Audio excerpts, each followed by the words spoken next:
Right. Buyer consultation. The importance of a buyer consultation. I think I'll start and open this up and share with you my experience. Brand new in the business. I think I only had my license for probably not even a month yet. I took my first buyer out, and I think they flew in from Ohio, if I remember correctly. And they wanted to look at golf properties, condos that sat in golf course communities. I mistakenly took them out right away, and they wanted to see, it was something like 12 properties, or maybe it was even 16 properties. Far too many to be seen in one day. But I was very ambitious, and I was determined that I was going to make it work.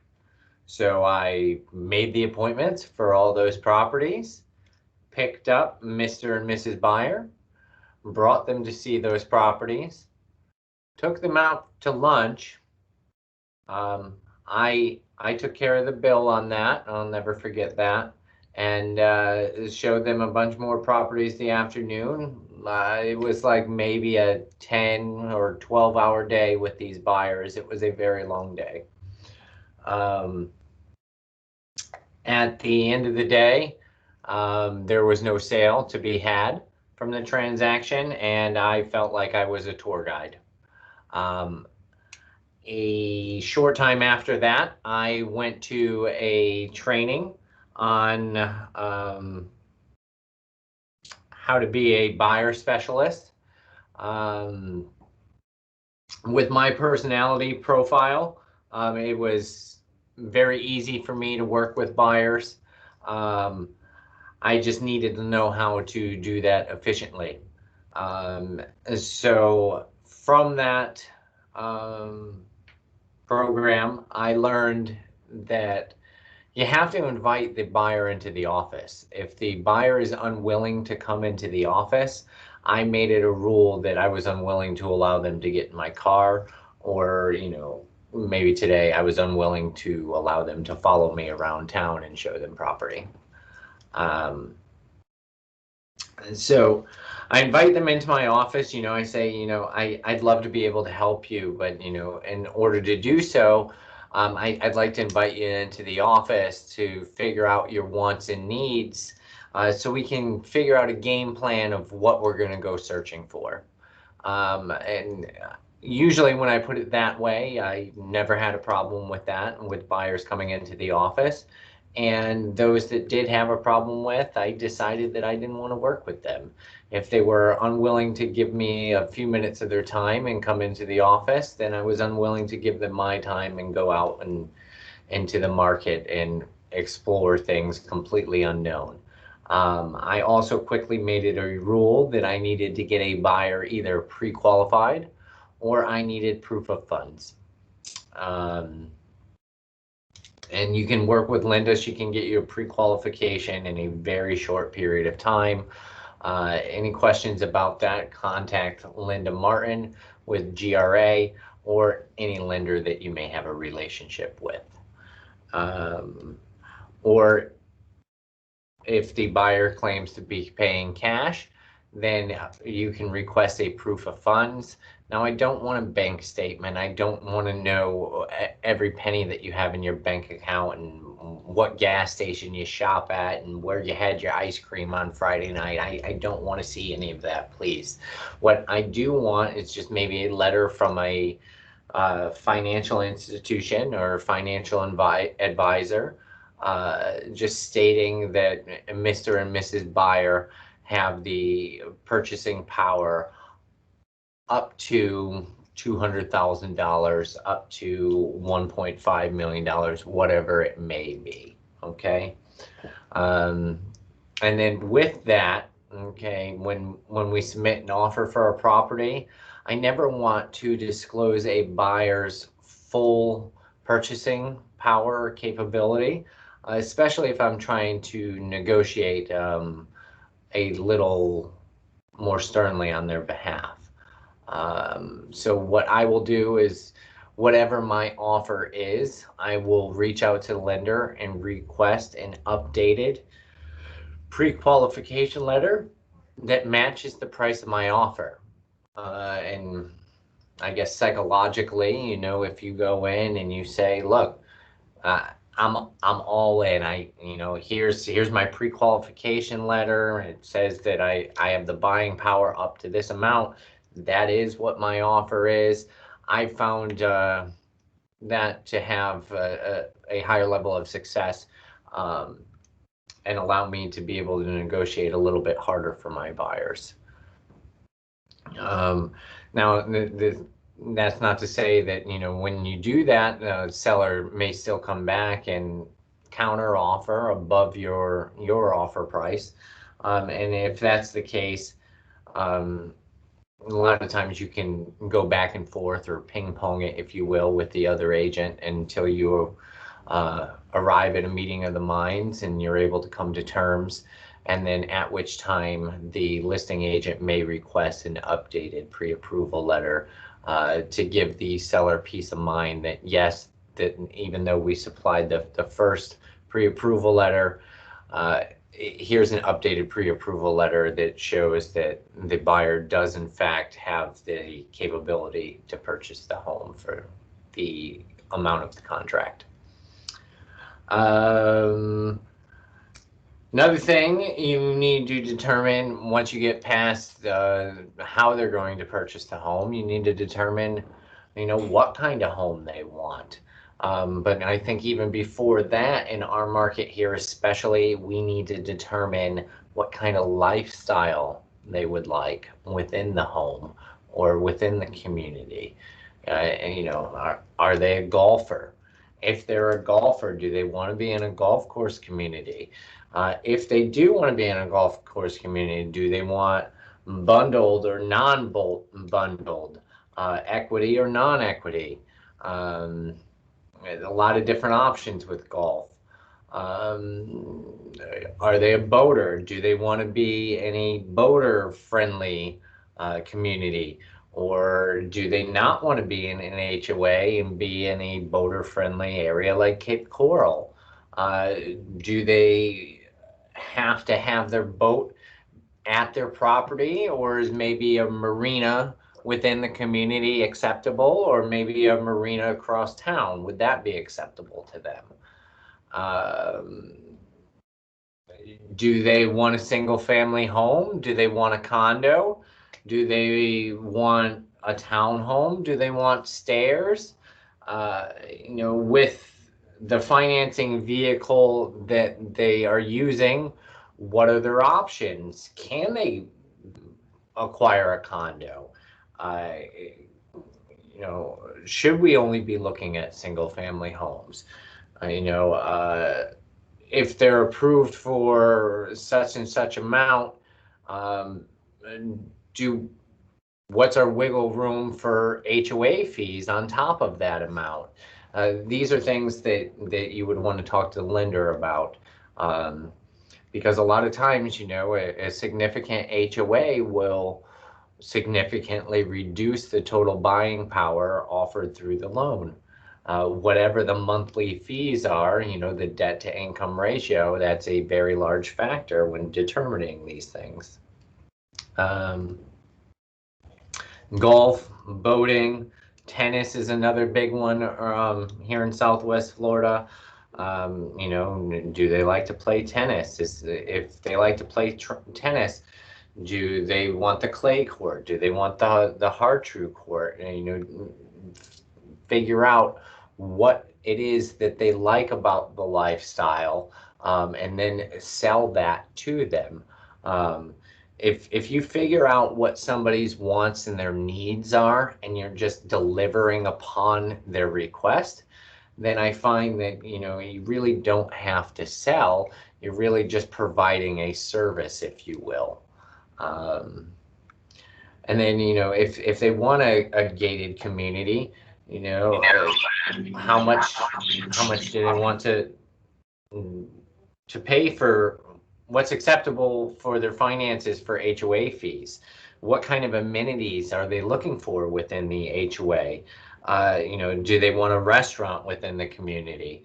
Do they want the community to be closed off to the public, or are they okay if it's open to the public? Do they want golf to be included? Do they want the marina to be included? Do they want tennis to be included? Um, do they want a clubhouse lifestyle where they can at 5 o'clock they can go and have happy hour at the club and have their social hour? Um, do they want to be able to play poker and enjoy a cigar? Do they want to be able to have a wood shop in the community and take some woodworking classes? Do they want Are they a swimmer? Is a gym important to them? Um, Again, go back to the lifestyle and then find the community that suits their needs and their wants for that lifestyle that they enjoy. Now, in the past, I have created my own buyer questionnaire, if you will, for my buyer consultation. There are several generic ones available online. I would suggest that you take a look at those and pick out some things that you like and then build your own. And some people like it, some people hate it. What works for you and your personality profile. I personally, I love doing T charts. What what do you have to have in a home? What can you not have in a home? What do you love? What do you hate? That sort of thing with T charts. And then I like to have Mr. Buyer do his own T chart, and I like to have Mrs. Buyer separately do her own T chart. And then I like them to have a conversation and compare their two T charts. I have found by doing this, psychologically, it's much easier for Mr. and Mrs. Buyer to accept their differences when they're on black and white on paper right in front of their face and there's no denying it. It's worked well for me because I've had Mr. Buyer say, well, okay, I see you need that, and Mrs. Buyer says, okay, well, I see you need this, and they realize that sometimes there's a little bit of a compromise required in order to have the meeting of the minds and satisfy all parties. Because I find that, as much as some people would like to say, oh, and Mrs. Buyer makes all the decisions or Mr. Buyer makes all the decisions. No, when they buy a home, truly it is a team effort. At least that's always been my experience. Sometimes there is a little bit more compromise from one party than the other. And it's been my experience as well that there almost always is one decision maker. There will be communication and collaboration on what the decision delivered is, but usually there's only one driver, and I would advise that you quickly find out who the driver is. Usually it's whoever speaks first or whoever will engage with you first in conversation when you initially meet, and then I initially meet every time thereafter. There are some tools and resources I have found useful. I've done some study and some research on DISC profiles and determining DISC profiles. I have found that to be useful and resourceful when working with buyers. Because different personalities require different levels of communication. The other thing that we didn't go over when we were determining a buyer's wants and needs is, when do they need to secure the property? How soon do they need to be able to move in and reside in the property? And what made me think of that is new construction. Is the buyer willing to consider new construction? And if so, do they have the time to wait for new construction? We all know that you can't order new construction today and close 30 days from now, at least not on most, unless you find a home that's already under construction and well on its way. At this point, let's pause for a moment and I'll take any questions. Does anybody have any questions so far?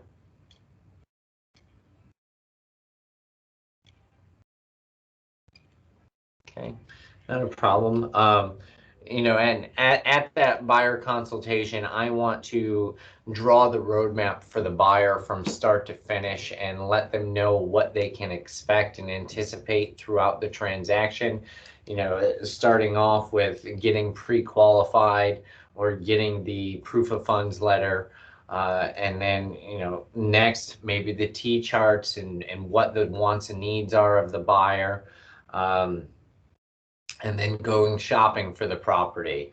And then once we find the property, the different contracts that we can use to purchase the property, and the disclosures in a property, and what makes living in a condo or an HOA different from a non-HOA. And then you want to talk about home inspections. You want to talk about survey. You want to talk about appraisal. You want to talk about closing.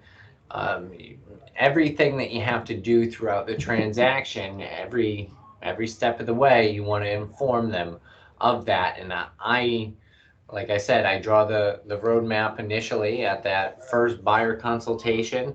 That way they can know what to expect. And I've found that by doing so, it raises an agent's professionalism, and the perception of an agent's professionalism is definitely increased and accepted by the buyers when you offer the buyer consultation. Assessments here in Cape Coral are definitely something that we'll want to speak of at the buyer consultation.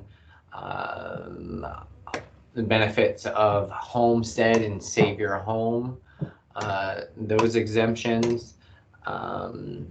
Definitely want to introduce them to that and make sure they have an understanding of that. And how taxes are paid and how they're paid in arrears here.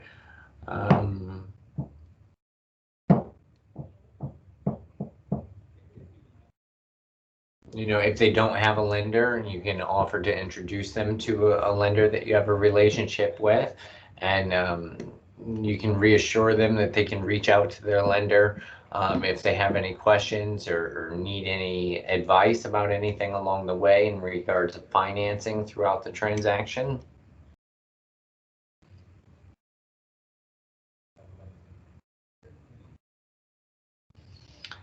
And then, throughout the process, I would say, make yourself relatable.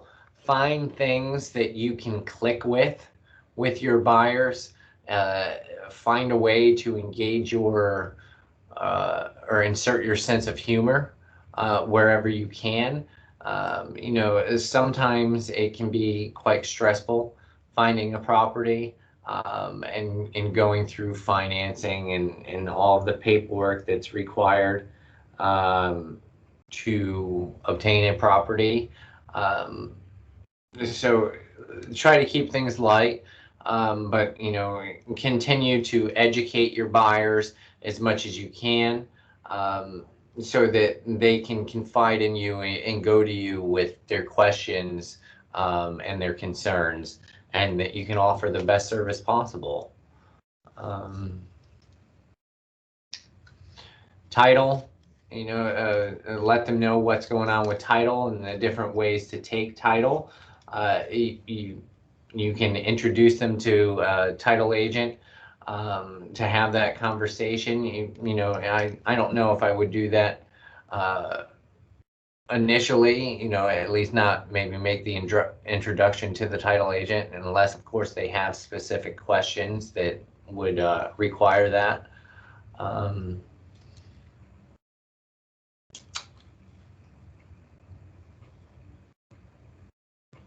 I think that's a pretty good overview of what can be offered at a buyer consultation. I want to share my screen here. I did pull up a couple of these generic questionnaires, if you will.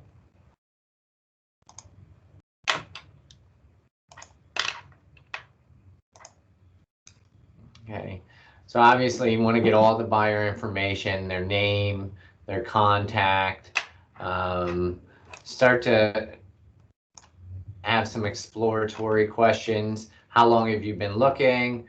You know, are you working with another agent? You know, that's a good question to ask, because if they are they going to be loyal to you? Do you want to fight and compete? You know, always, you know, I wouldn't want to put myself in that situation personally. If you're working with another agent, great. Are you satisfied working with that other agent? You are. Great. Well, you know what? I want to be respectful of you and that other agent. Thank you. But please give that other agent a call with any of your questions. That's just how I would do it personally. How many are in your family? It's a good question to ask. You know, if they've got, like my sister has 4 kids. Well, you know, my sister is a very family-oriented person. Do you own now, or are you renting? If you're renting, you rent them out. You know, I don't know if that would be a question that would be of interest to me, but a lender might ask a question like that. Do you need to sell or complete the lease period before buying? This is an excellent question. Okay, if they're locked into a lease and they can't, their lease doesn't end until November, do we really want to show them houses right now? Well, probably not, because if we find something that they fall in love with, you know, in the market that we're in right now, what's the chances that, you know, a seller is going to take the property off the market until November and hopes that a first-time home buyer is going to be able to close?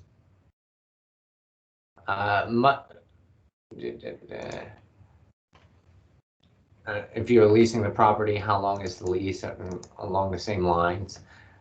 Have you seen any homes or investment properties that you really liked? You know, with Zillow and with the internet today, everybody has started their home search process before they've ever talked to a real estate agent, I promise. So ask them, you know, have they seen anything that they liked? If they have, why didn't they buy it? What stopped them? You know, how soon do you need to move? Get a good idea of their timeline. Why? Okay, determine their motivation. If we find the right property, are you prepared to make a decision now? This is an excellent question to ask, because you'll find out who's ready to pull the trigger and who's window shopping. What price range have you been considering? How much has the lender told you that you're qualified for? How much cash do you want to use for the purchase? Do you have a budget for monthly payments? What is the name of the lender that pre-qualified you? That's a great question to ask, because, you know, I have heard buyers, you know, not always tell the truth. And, you know, when you ask a very direct question, like, what is the name of the lender that pre-qualified you? That's very difficult to dodge. Okay. How many bedrooms are you looking for? Square feet requirements? Or maybe number of units? Is there a particular location in the city that you prefer? Is there a particular style that you would prefer? Is there anyone else who will be helping you make the decision about buying? This is an excellent question to ask, whether you're working with a buyer or a seller. Is there anyone else involved in the decision-making process? You quickly will find out, you know, if there is more than one decision maker. And if there is, then obviously there will be more than one signatory required for the contract. What special requirements do you need in your property from me? Where are you employed? Where's your spouse employed? If I give you 100% of my time, will you buy a new property with me? This is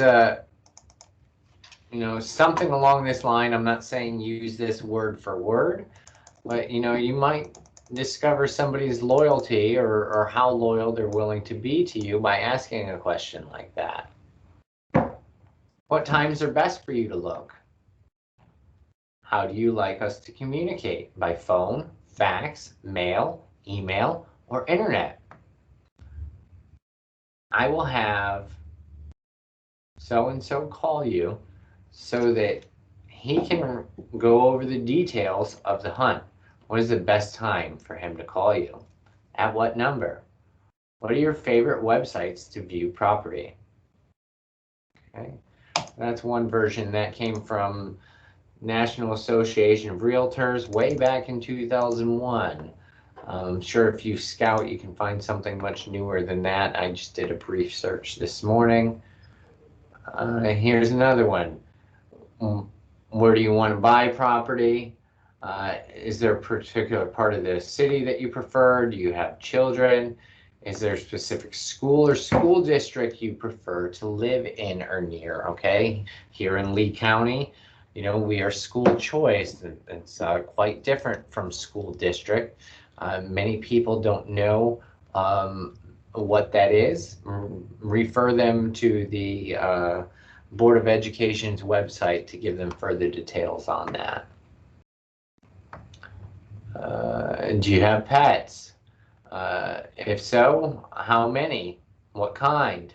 Great questions to ask, especially if you're looking in an HOA or condo community, because they will have restrictions on the breeds that they allow, and many even weight restrictions, especially for condos. Have you bought or sold a home in the past? Yes. If yes, how long ago and where? Okay, this is another good question to ask. A lot of people don't realize that you can use FHA more than one time in your lifetime. I've used it twice already in mine. There's just certain requirements. I know at the time that I utilized it, my second time, I had to make sure that I did not have a mortgage held or own property. I believe it was in the last 3.5 years, if I'm not mistaken. And because I didn't, I qualified to be able to utilize FHA financing again. Okay, do you need to sell a property before you can purchase another one? Yes or no? Is it on the market? Okay, this is a great question to ask right now in the market that we're in, because yes, a lot of people have another home that they have to sell. A lot of people will have to have the contingency that the home has to sell before they can buy. A lot of buyers don't realize that, just because your home's on the market, it's difficult to get a seller to accept that contingency if your home isn't under contract with a buyer already. Are you currently in a lease? If so, when does it expire? How sooner do you want or need to be in the new home? Are you interested in a new home, a resale home, or both? Do you or any members of your family have any disabilities, conditions, or other circumstances that would require special home features? Okay, and yes, there are different things on the MLS that you can enter that to be able to search for that criteria. If yes, which features do you or your family members require? Financing and pricing. Have you arranged financing yet? Do you need assistance in locating financing? Have you been pre-qualified, pre-approved, or otherwise informed as to what your maximum purchase amount is? If yes, what amount have you been pre-qualified or pre-approved for? If yes, what will your financial company issue Will your financial company issue a pre-qualified, pre-approval letter stating this amount? Do you have enough funds in your account to cover earnest money? Typically 1% of the purchase price. What monthly payment range? Let me stop right there and back up. Do you have enough funds in your account to cover earnest money? Typically 1% of the purchase price. Okay. Now, I recently had an agent that they had a dispute, an escrow dispute. There was $5,000 earnest money that they had collected for the escrow deposit.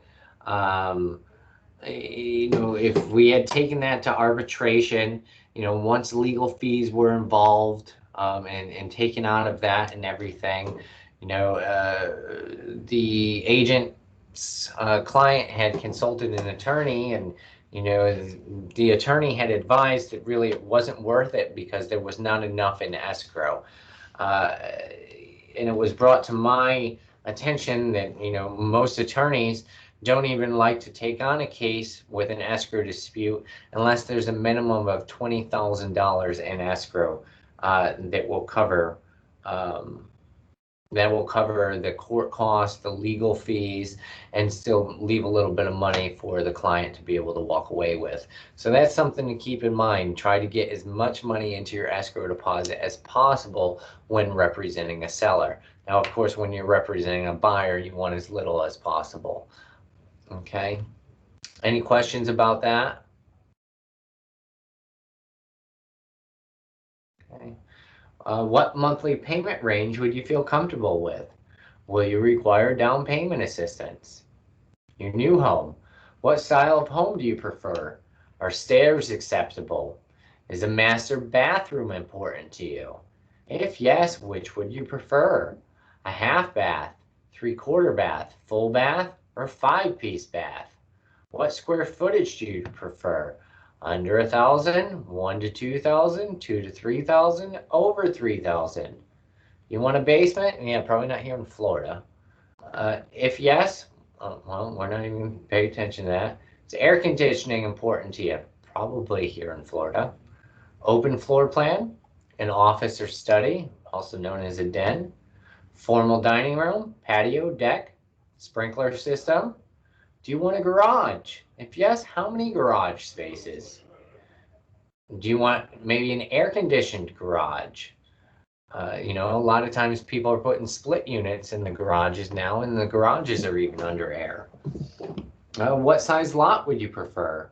Is mature landscaping important to you? If it's in an HOA, do you want the HOA to cover all the landscaping, or are you willing to take on the landscaping yourself? I think that gives us a very good understanding of how to orchestrate and deliver a buyer consultation. Does anyone have any questions about anything buyer or buyer consultation related at all? Okay. If not, thank you for joining me this morning. I appreciate your time.